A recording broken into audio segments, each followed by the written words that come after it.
تو میں یہ عرض کر رہا تھا میرے بھائی، اللہ کے احکام کو ہم لوگ فالو اس لیے نہیں کرتے کہ اس پہ جو سزا ملنے والی ہے وہ نظر نہیں آ رہی۔ رسول اللہ صلی اللہ علیہ وسلم نے ارشاد فرمایا، رب کاسیات عاریات، بہت سی عورتیں، صنفان لم ارہما، آپ صلی اللہ علیہ وسلم نے فرمایا دو قسم کی مخلوق ایسی ہے جو میں نے نہیں دیکھی۔ کیا مطلب؟ وہ میرے زمانے میں نہیں پائی جاتی، وہ بعد میں آئیں گے، اور یہ اشارہ اس سے مل رہا ہے کہ وہ قوم مسلمانوں میں پیدا ہونے والی ہیں۔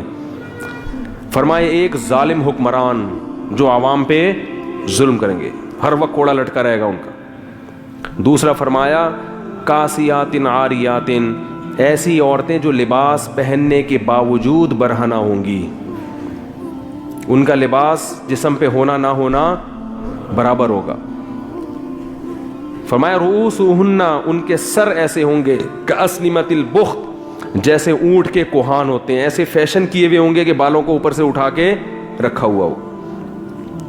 تو علماء نے لکھا ہے کہ ایسا چست لباس پہننا جس سے جسم کے اعضاء جھلکتے ہوں، یا ایسا باریک لباس پہننا جس سے جسم کی کھال نظر آتی ہو، اس سے یہ مطلب ہے کہ لباس کے باوجود کیا ہوں گی؟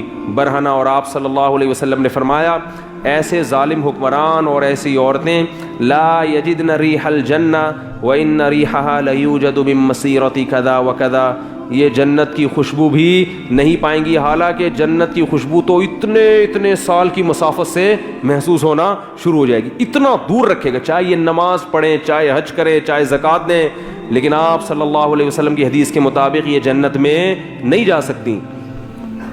کتنا بڑا حکم ہے، مگر آج اس حکم کی دھجیاں اڑائی جا رہی ہیں۔ ایک بات میں بار بار کہتا ہوں، دیکھو اپنی بیٹیوں کو پراپر ڈریس پہنایا کرو۔ لوگ کہتے ہیں ہماری بیٹی ہمارے قابو میں نہیں ہے، بالغ ہونے کے بعد اگر قابو میں نہیں ہے تو بات سمجھ میں آتی ہے، بچیاں تو قابو میں ہی ہوتی ہیں نا۔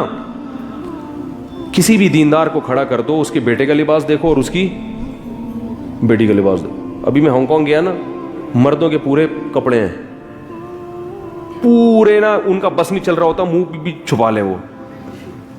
اور ان کنٹریز میں خواتین کے کپڑے کیا ہیں؟ شارٹ، 2-4 اسٹیکر کہیں سے ادھار لے کے، وہ بھی ایسا لگتا ہے جیسے پتہ نہیں کیا تکلف ہے بھائی۔ یعنی بعض ایک صاحب کہنے لگے ان سے بولو کہ اس تکلف کی ضرورت کیا تھی، آپ خام خواہ کی ٹینشن۔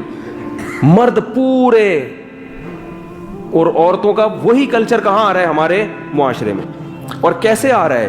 والدین اپنی بچیوں کے لیے ایسے کپڑے لے کر آ رہے ہیں، ابھی تو بچی ہے بھائی، اگر وہ ابھی بچی ہے تو وہ بھی تو بچہ ہے، اس کو بھی چڈی پہناؤ، بنیان پہنا کے باہر نکال دو اس کو، بیٹے کو، اپنے بیٹے کو چڈی بنیان نہیں، بیٹے کو پراپر ڈریس پہنائیں گے پورا۔ بیٹی کو کیا کریں گے؟ آدھی پنڈلیوں کی فراکیں، سلیو لیس فراکیں ان کو پہنائیں گے، آدھی پنڈلیوں کی شلواریں اور سلیو لیس ان کو فراکیں پہنائیں گے۔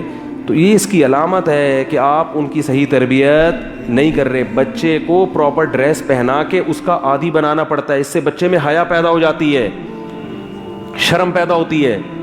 آپ نے دیکھا ہوگا جو لوگ اپنے بچوں کو کپڑے نہیں پہناتے نا، چڈی بنیان میں ہی بچے گھومتے رہتے ہیں، وہ پھر بڑے ہو کر بھی چڈی بنیان میں۔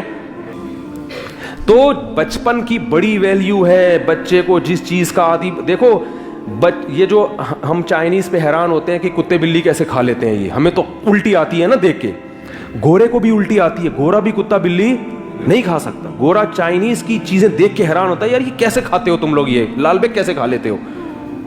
تو چائنیز کیوں کھاتے ہیں؟ بچوں کو بچپن سے کھلا دیا، تو اب بچے کو لال بیگ نہیں ملے گا تو مر جائے گا ٹینشن سے، اس کو بلی کتا چاہیے بچے کو۔ تو جو گند بچپن میں کھلا دیا بچہ اس کا عادی ہو گیا۔ ہم نے نہیں کھائی تو ہمارے ہاں کوئی دین کو فالو نہیں بھی کرتا، پھر بھی کتا، وہ کہتا ہے یار اتنا بھی کتا نہیں ہوں کہ میں اتنے کتے پنے پہ بھی نہیں آ سکتا کہ میں کتا ہی کھانا شروع کروں، اتنا لبرل۔ تو گورا اتنا لبرل نہیں بن سکا اب تک۔ بچپن کی بڑی اہمیت ہے بھائی، جو بچے کو سکھاؤ گے، جس چیز جو ماحول دو گے، بچہ اسی ماحول کا عادی بنے گا۔ تبھی تو رسول اللہ صلی اللہ علیہ وسلم نے فرمایا کل مولود یولد علی الفطرہ فأبواہ یہودانہ او ینصرانہ او یمجسانہ، ہر بچہ فطرت پہ پیدا ہوتا ہے، نیک پیدا ہوتا ہے، شریف پیدا ہوتا ہے، اچھا پیدا ہوتا ہے، مسلم پیدا ہوتا ہے۔ باپ دادا اس کو یہودی بنا دیتے ہیں، عیسائی بنا دیتے ہیں، مجوسی بنا دیتے ہیں، آگ کی پرستش کرنے والا، وہ بگاڑتے ہیں، ماحول بگاڑتے ہیں ان کو۔ ہر بچہ اچھا ہی پیدا ہوتا ہے۔